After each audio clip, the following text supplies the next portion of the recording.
China's not an enemy. And I think that's important for people to clearly understand. They are going to develop themselves and are developing themselves into a great power. That is not to say, however, that they are an enemy. Yeah, does he really think that? Or does he just not want to be provocative to them? I don't see how anyone could possibly think that. Lisa Daftari is here, our friend. She's over at The Foreign Desk. You can go to foreigndesknews.com. She also has a wonderful newsletter there called Lisa's Top 10. You can sign up on the foreigndesknews.com. Lisa, how are you? Doing well, thank you. That's General Milley right there saying China's not a threat. He can't really believe that, but I also want to ask you how you think the last few presidential administrations have viewed China that we're now in this Cold War with.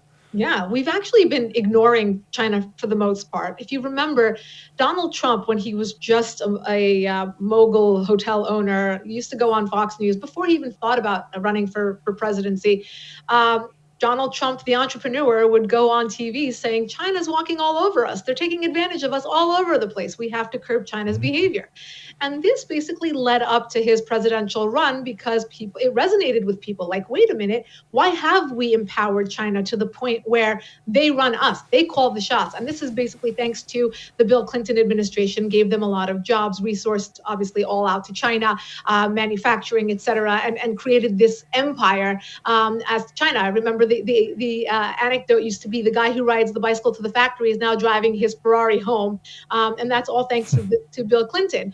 Then you fast forward to President Trump coming into office, again, running on this campaign or the idea that we can't let entities like NATO, like the UN, or nations like China walk all over us like they're doing. And he wanted to curb that behavior. So the tariffs started coming and he started basically waking people up to the idea that China, like the general said, is actually an enemy, not to defend them like the general did right now and to say that they're not an enemy. So he basically introduced this idea, was very tough on China, trying to curb their behavior. But then you have the Biden administration, who entirely has let them off the hook. A few months ago, we had Biden have a 3-hour meeting with Xi Jinping. None of this stuff was brought up. If you read the post meeting notes, the only thing that Biden walked away with was saying they're not going to invade Taiwan. Is that even true? I don't know if we can believe anything that's coming out of the White House with regards to China, because it looks like they're trying to whitewash a lot of their behavior. Look, China is our biggest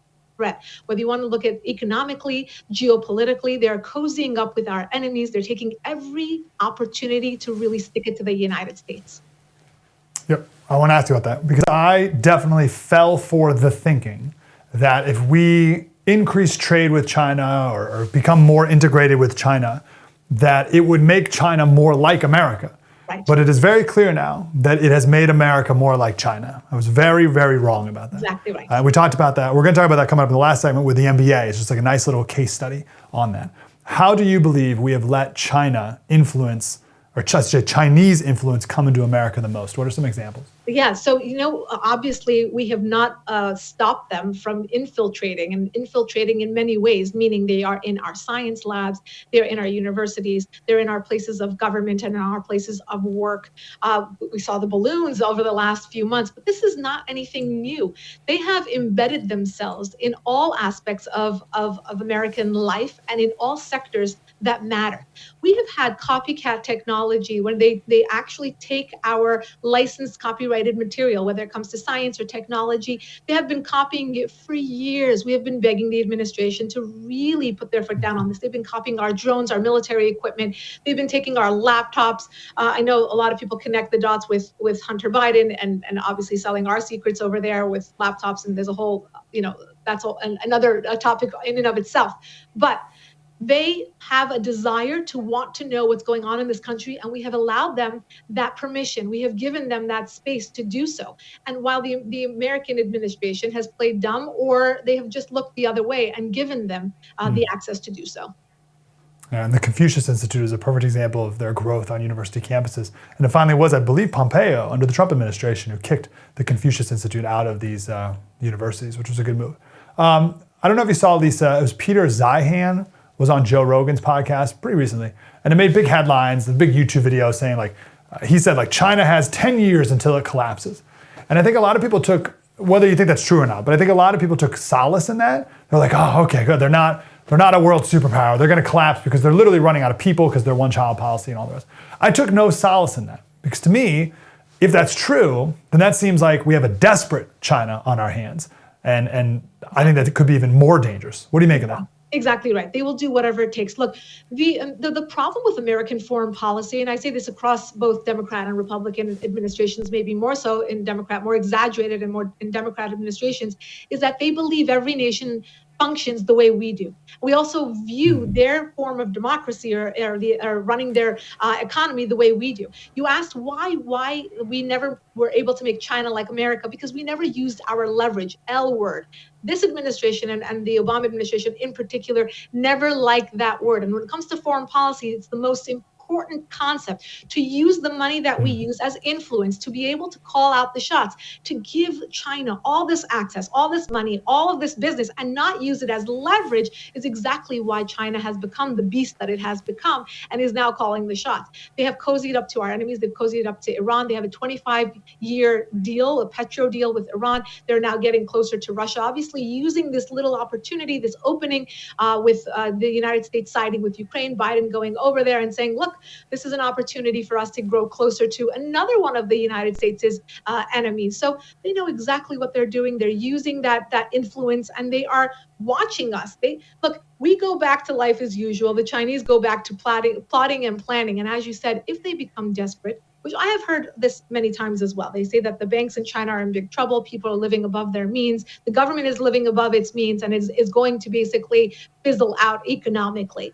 I leave it to the Chinese to figure out a way, and they have figured it out all along. So let's not assume that they are dumb. Let's assume that they are much smarter than we think they are, and to play it that way, and to focus and shape our foreign policy in a way that assumes our enemies are much smarter and much more ahead of us than we have been assuming.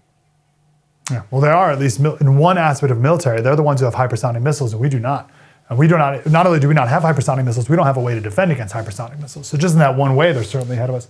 All right, my last question for you, Lisa, because I've fallen for this thinking too, and that is that we'll never go to war. It's like the old, like two countries that have a McDonald's never go to war with each other kind of thing. Whether or not that's even true, I don't know, but it's not a rule forever. So who's more dependent on whom? Are we more dependent on China for their manufacturing and other rare earth metals, or are they more dependent on us for buying that stuff? Right. It's a great question. I mean, look, I think the experts would say the facts of it speak to China depending more on the United States, but they're shopping around for other partners. They don't care if that money comes from India or Pakistan or Iran's regime or any terrorists or any Ayatollahs or the Russians. They don't care where that influence and that money comes from. They just want it to keep flowing.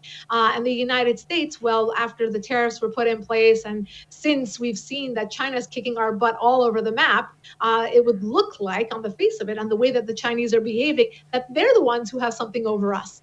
And that's what needs to be flipped. And that's what Donald Trump was onto. Look, this is not a bit on defending Donald Trump and his foreign policy.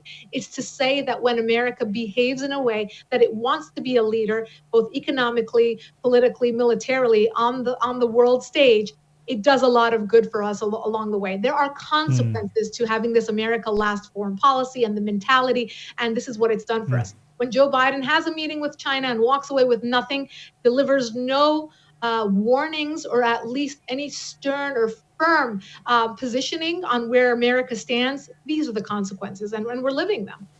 Hey, thanks for watching that clip.